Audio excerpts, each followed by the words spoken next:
উজনিৰ বান পৰিস্থিতি কিছু নিয়ন্ত্ৰণলৈ আহিলেও বৃদ্ধি পাইছে মৃতকৰ সংখ্যা। এই পৰ্যন্ত জলপ্ৰলয়ত মৃত্যু হোৱা লোকৰ সংখ্যা বৃদ্ধি পালে ৬২ জনলৈ।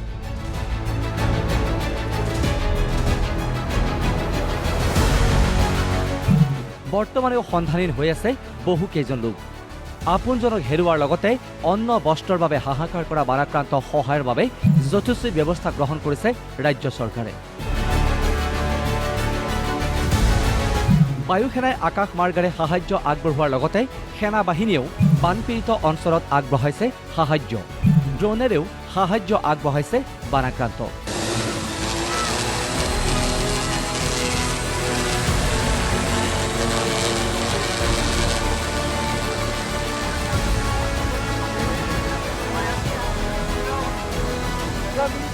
বানপীড়িত অঞ্চলত শুকুৰবাৰৰ পৰা স্বাস্থ্য শিবিৰৰ লগতে সাহায্যৰ ক্ষেত্ৰত লাভ কৰিছে বিশেষ গতি। বান পৰিস্থিতি অলপ উন্নত হৈছে আৰু এতিয়া আমাৰ বহুখিনি জাগাত আমি যাব পৰা হৈছোঁ। আজিও এয়াৰফ'ৰ্চৰ পৰা এয়াৰলিফটিঙো চলি আছে। আমি আৰ্মিকো হাতত লৈছোঁ যাতে আমি যাব নোৱাৰা জাগালৈকে বান সাহায্য যাব পাৰে। আৰু মেডিকেল কেম্প, হেল্থ কেম্প, সাহায্য অভিযান এইবিলাকে যোৱা কালিৰে পৰা এটা গতি পাইছে আৰু আজিও ভাল কৰি চলিছে। মই ভাবোঁ যে আজিৰ দিনটো ভাল কৰি পাৰ হৈ গ'লে অহাকালিৰ পৰা আমি আৰু সুবিধা কৰিব পাৰিম। ড্ৰোনো ব্যৱহাৰ হৈছে আৰু এতিয়ালৈকে মৃতকৰ সংখ্যা ৬২লৈকে বৃদ্ধি হৈছে। দৈয়াং জলবিদ্যুৎ প্ৰকল্পৰ গেট খুলি দিয়াৰ পাছতেই গোলাঘাটৰ সৃষ্টি হৈছিল তীব্ৰ আতংকৰ।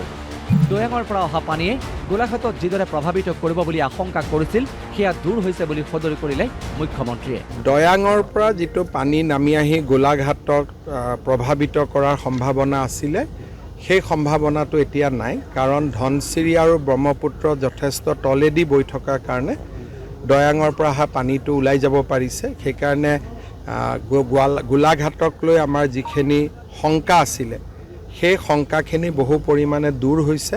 এতিয়ালৈকে যিখিনি আমাৰ এফেক্টেড ফেমিলি আছে বানে বিধ্বস্ত কৰা চৰাইদেউ শিৱসাগৰ জিলাত বাহৰ পাতি যাৱতীয় পদক্ষেপ গ্ৰহণ কৰিছে মন্ত্ৰী সুশান্ত বৰগোহাঁই, মন্ত্ৰী বিমল বৰা আৰু মন্ত্ৰী কেশৱ মহন্তই।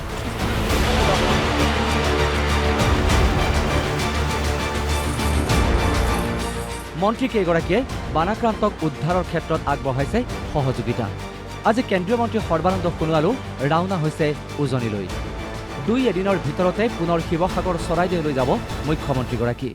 আমাৰ 3জন মন্ত্ৰী সুশান্ত বৰগোহাঁই, বিমল বৰা, কেশৱ মহন্ত চৰাইদেউ আৰু শিৱসাগৰত আছে, উদ্ধাৰ অভিযানত যোগ দিছে।